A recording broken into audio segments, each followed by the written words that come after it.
cold evening in a small village in Khyber Pakhtunkhwa, the days when peace was a distant dream, when gunfire echoed in the valleys and fear dictated daily life, were not long ago. But time had changed. Roads were built, schools were opened, and a sense of security was finally returning. However, a new storm was brewing, one not of war but of deception, one that sought to undo the progress made. At the center of the storm stood the Pashtun Tahafuz Movement, PTM, a group that emerged under the guise of advocating for Pashtun rights, but gradually shifted towards a dangerous path of misinformation and division.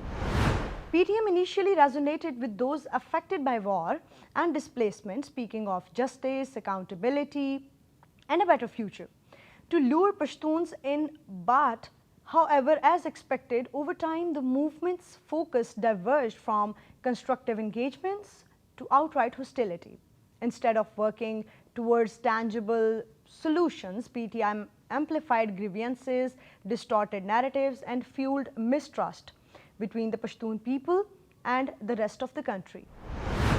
Their rhetoric escalated from advocacy to open defiance, often portraying Pakistan as an oppressor while conveniently ignoring the role of external forces benefiting from the divisive agenda.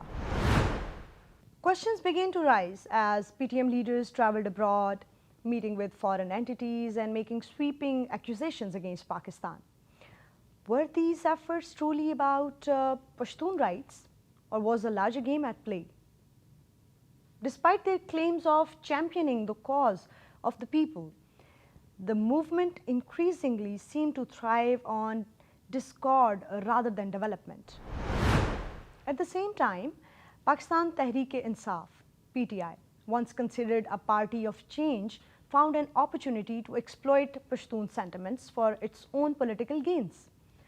After losing power, PTI began drawing parallels between its struggle and that of the Pashtuns, framing itself as a victim of state persecution.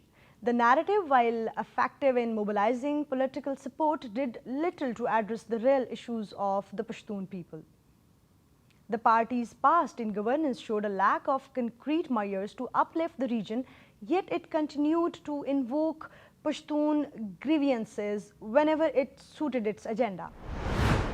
Caught between PTM's radical rhetoric and PTI's opportunistic politics, the real victims remained the common Pashtuns. Their struggles, access to education, healthcare, and economic opportunities were overshadowed by political blame games and conspiracy theories.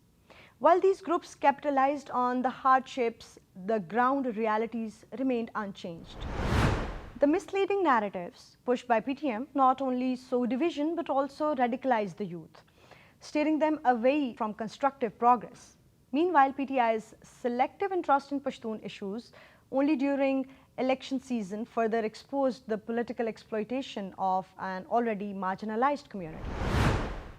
Neither provided sustainable solutions, only slogans and grievances to keep the masses emotionally charged but directionless. The Pashtun people have endured decades of hardship, yet their pain continues to be used as a political tool. True change does not come from those who exploit suffering, but from those who work towards real development. This is Amara Farid Baloch and you are watching Nexus Bulletin.